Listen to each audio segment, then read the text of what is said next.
Welcome back. So let's continue with our exploration of Sufism and activism and justice.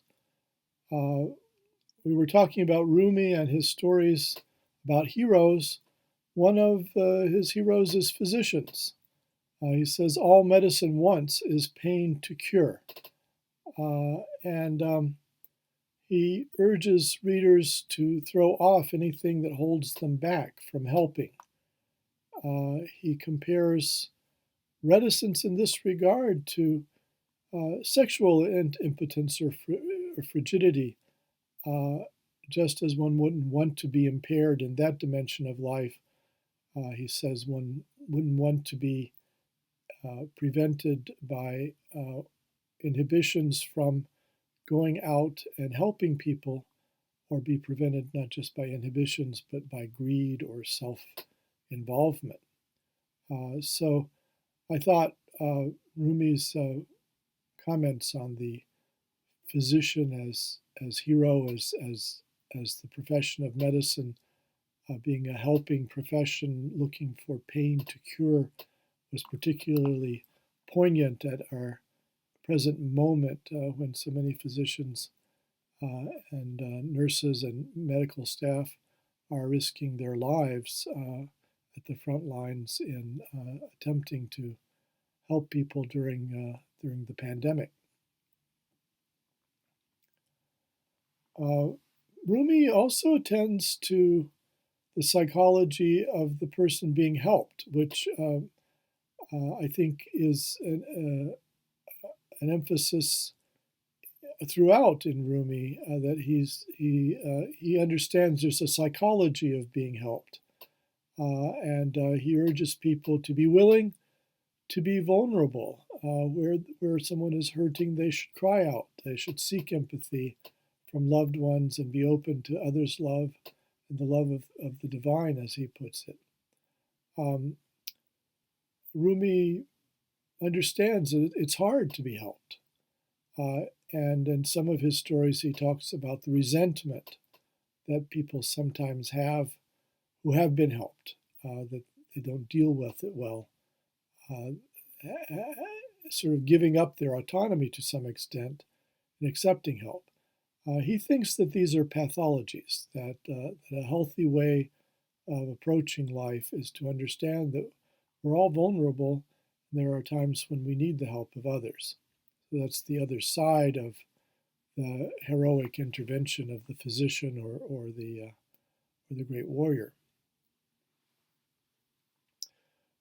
Rumi also thinks that there's a pathology in society where people are filled with jealousy or insecurity, and who maybe have sadistic tendencies, that they will detract from others. He says, ignore those who make you fearful and sad, that degrade you back towards disease and death. D'Souza riffs on this, saying, belittling the self is what causes oppression. And she ties it to the colonial situation where occupiers, colonial powers who've gone out from their own country and occupied those of others, often have a psychology of degrading the colonized. And she points to Frantz Fanon and his discovery that there's a connection between systematic humiliation and degradation on the one hand and oppression on the other, that he saw in colonial Algeria. France ruled Algeria from 1830 to 1962. In the last 10 or 11 years of that time, there was a massive uprising of Algerians against French rule. And Fanon saw all around him French attempts to keep Algerians from having a fulfilled and rounded self, in order to keep them oppressed, they had to be undermined psychologically. Fanon himself was a psychologist. But he found that when the self can be restored and regenerated, then the person becomes capable of taking on the powers that be. So self-worth, when it's achieved, can become a ground for empathy for others who are oppressed, and then becomes a wellspring of activism. This is de Souza's argument, and I think Rumi is also talking about the dangers of humiliation and losing one's self-respect in conditions of oppression for the individual. And I'm showing you a picture from the Algerian occupation of an Algerian woman being humiliated by soldiers. Another story that Rumi tells has to do with Ali. Ali ibn Abi Talib was the son-in-law and first cousin of the Prophet Muhammad, and in the Sirah literature, in the literature of the biography of the Prophet, Ali emerges as a great champion of the Prophet's cause, and when the early Muslims were attacked by pagan enemies who wanted to destroy the new religion, Ali would step forward and engage in single combat. So there are many epic stories about Ali in Muslim literature. Rumi tells the story of that Ali was at one point fighting an opponent and managed to knock him down. And the man lying there on the ground looking up at Ali hawks a big gob of spit at Ali's face and hits him. So Ali, in this story, immediately drops his sword, and he went over and helped the man up. So the enemy is astonished. Why is Ali treating him like this? All of a sudden, they'd been trying to kill one another, and asked why he was being spared. So Ali explained, he said, "I am God's lion, not the lion of passion." Ali, in this telling, fights out of principle, and there was a danger that once he had been spit on by this man, that if he then gave him the coup de grace, had finished him off, at that point, it might have been out of anger at being humiliated, and that wouldn't have been right. It wouldn't have been chivalrous. The knight fights only for the truth, not out of personal pique. And so the only honorable response to being spit on in this way was then to make this enemy a friend. This is Rumi's story, and there are many such stories of Ali declining to fight for any other reason but honor. Moving from Rumi to Attar, in his biographies of the Sufis, he tells the story of Habib al-Ajami, since we're talking about helping people. Habib starts out as a villain. He's constantly seeking the payment of debts with interest, with huge interest. So worse than the credit card companies. And he would go around to people's houses who owed him money. If they don't have the full amount, he'd charge them something. And since he considered his own time and effort to be worth money, he would call them he would charge them what he called shoe leather money. That is to say, he was wearing out his shoes going around and asking for the money. So he went to one house, and the woman said, well, her husband's not home, and they don't have any money for him, and they don't have anything at all. So he says, didn't you have any food or anything like that? He's really a greedy person.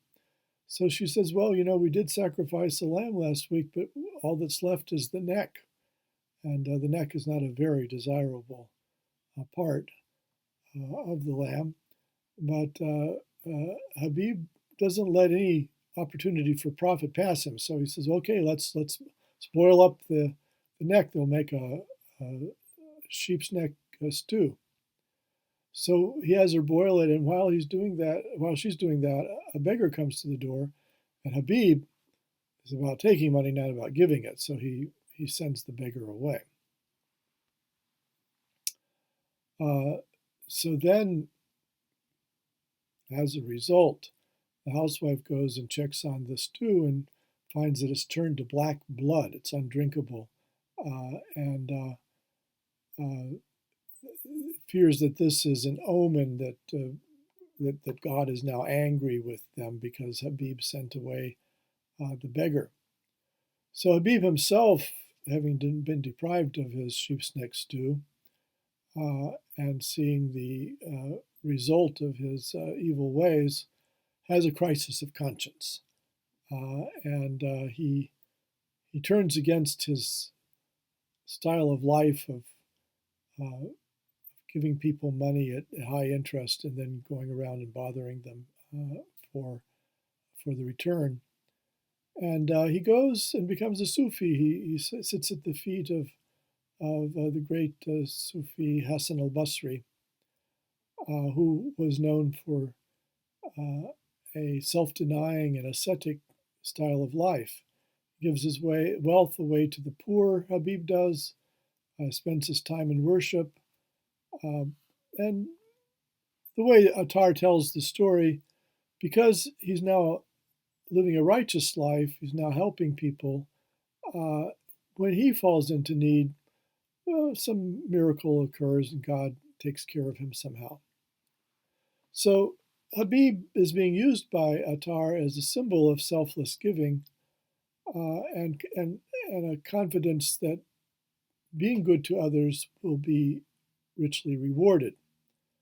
Although in Attar's stories, the rewards are actually material, that is to say, God will arrange for gold to show up for Habib when he needs it. These are obviously symbols, and what's being really said here is that there are psychic rewards.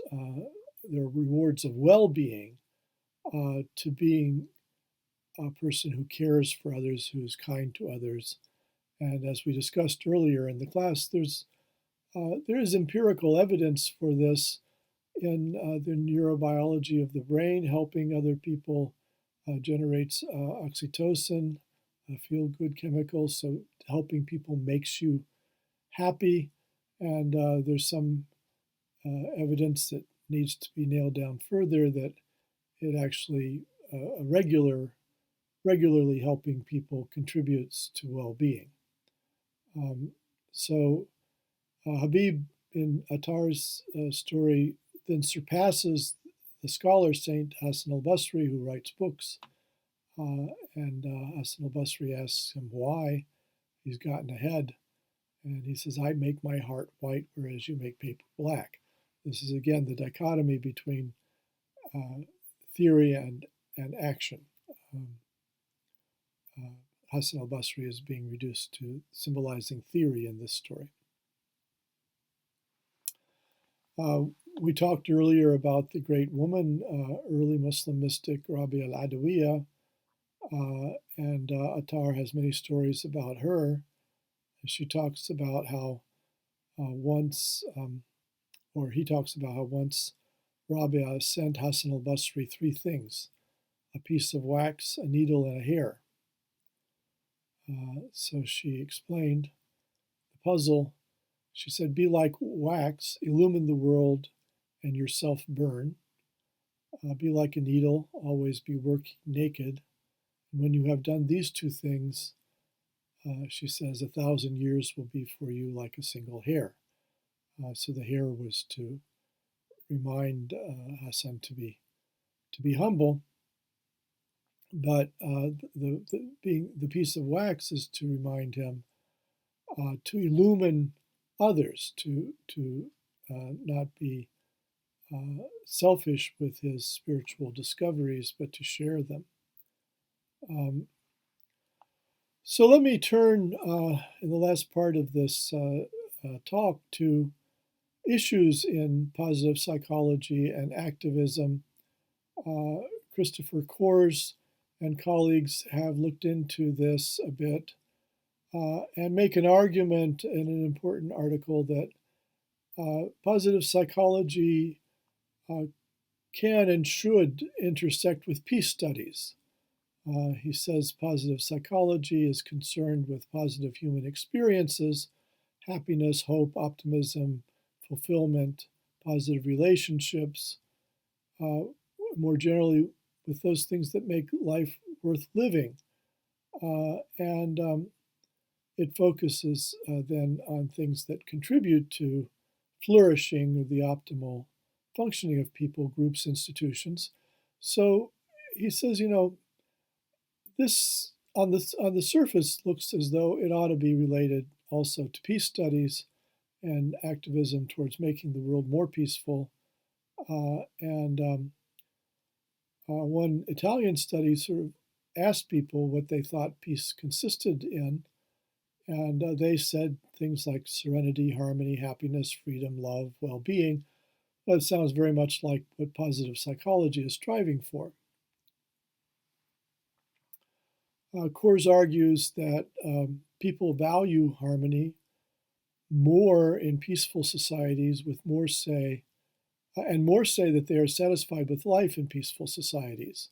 So there's a definition for a peaceful society as opposed to a less peaceful society. The Global Peace Index, I've given you the URL there. You can look it up. But when you take those happier, more peaceful societies and look at them, they turn out to be happier as well. So countries that spend a lot on education, countries that are welcoming of refugees, countries have fair amounts of gender equality and so have a large number of women in parliament. All of those societies, when scientists do large-scale polling, the people in those societies report more positive emotions. So if we're going to get into peace studies, we should understand that Johan Galtung, one of the founders of peace studies as an academic discipline at the University of Oslo, argues that there's really two kinds of peace. There's negative peace, he calls it, which is the absence of violence, the absence of war. And that's a social good, of course. But then there's also positive peace, where a society spends resources to tamp down and forestall internal social conflict.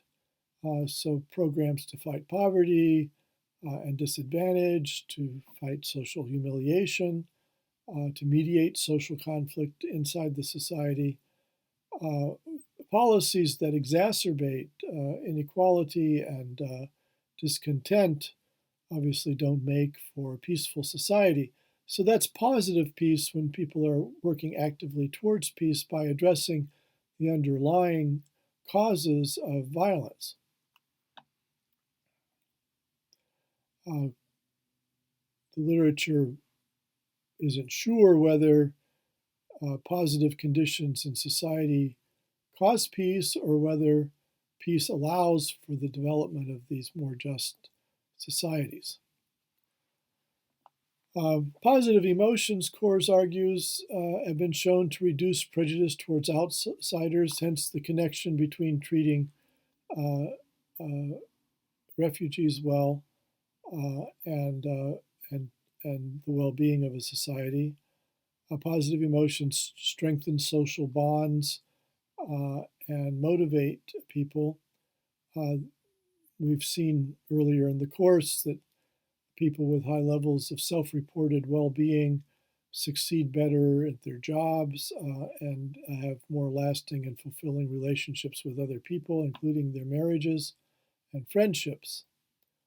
And so the argument is in the positive psychology literature that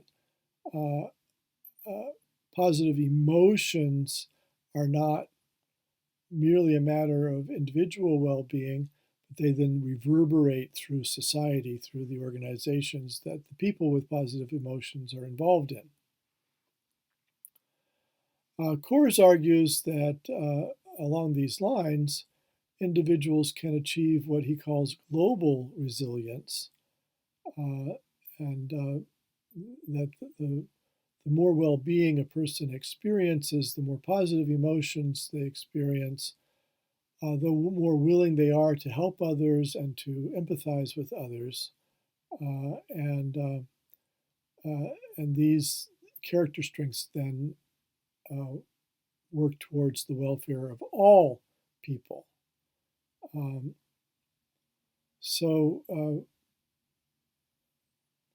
The resources for social resilience that are potentially important in relating to all people include being able to see the other person's point of view, generosity, empathy, values that promote, the welfare of others.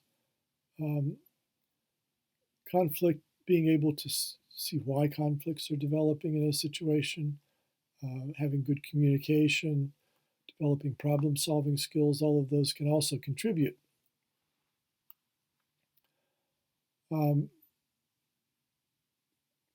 Coors and others have looked at concepts that might be relevant to galvanizing positive peace,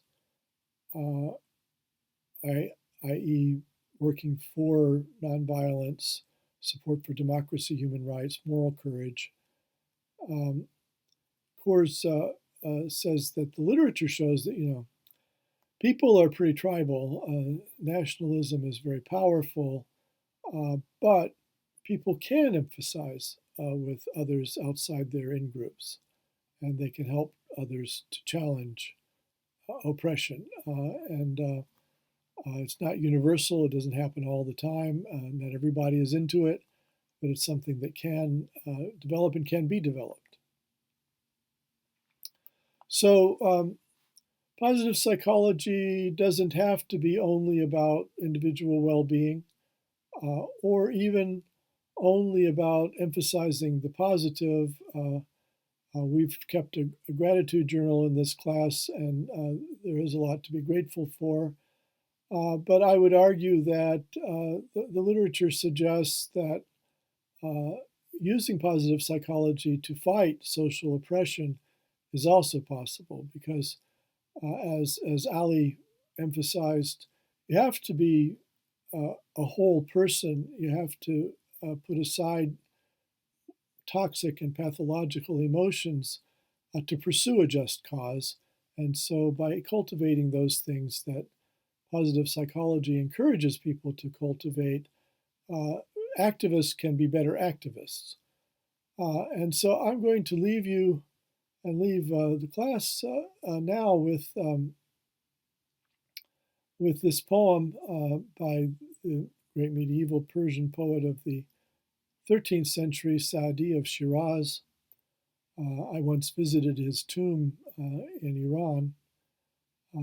He says, human beings are members of a whole, in creation of one essence and soul. If one member is afflicted with pain, other members uneasy will remain. If you have no sympathy for human pain, the name of human you cannot retain. Thanks, everybody. It's been a great class. Sorry I couldn't be with you in person for the last part of it. We'll be in touch through Canvas for our review towards the essay exam. Have a great week and have a great summer. I'm hoping that you all will stay safe and get settled, and we'll come out of this crisis together. I hope that the course has gone over some tools that you might find helpful in getting through the next year or so. Take care, everybody.